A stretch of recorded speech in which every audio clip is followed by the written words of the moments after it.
Hey there, and happy Monday. I hope you had a great weekend. It appears that someone in New York turned the thermostat down.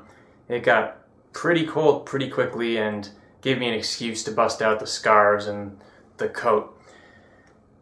Not very hot on our board tonight either. Alexander, our returning champion, locking this one up. Frederick and Emma both making very good, solid, big daily doubles.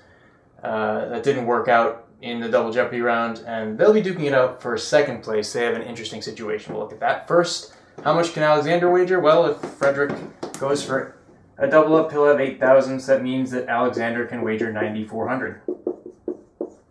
Of course, he might not want to wager that much, depending on his love of literature. Now, for the interesting situation, Frederick and Emma. If Emma doubles up, she's going to have 6,400. So to cover that, Frederick will need to wager 2,400.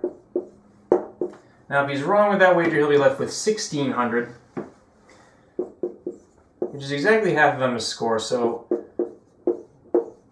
at most 1,600 is what she wants to wager.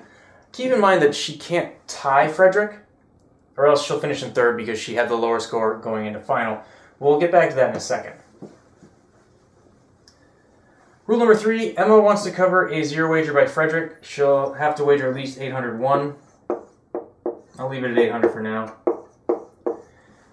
And if she wants to cover an unsafe wager, if Frederick goes for this 800 amount so as not to fall below Emma's pre-final total, she'd have to wager 1,601, but she already is capped at 1,599 on the downside, so she has a prickly situation here. And she doesn't have the benefit of a tiebreaker, as in a tournament game, where if she were to tie with Frederick, they would play a clue for second place, for example.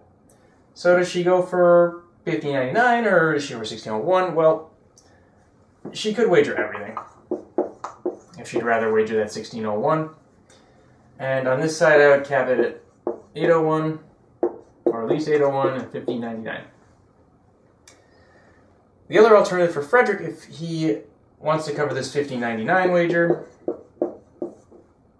that'll be 47,999, and that's at 800, which he should not go over by $1 so as not to fall below Emma's pre-final total.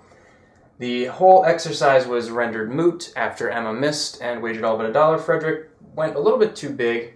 Alexander finishing with 20,000 even. The problem with Frederick's wager is if he gets it wrong with that 3,000 wager, he'll have 1,000, and if Emma goes even for, say, 2,000, which is too big here, she'll still beat him. So risking more than you absolutely have to claim second place, not a good idea. Alexander looks strong today, and we will see if he can repeat tomorrow. I hope you join me then on the final wager.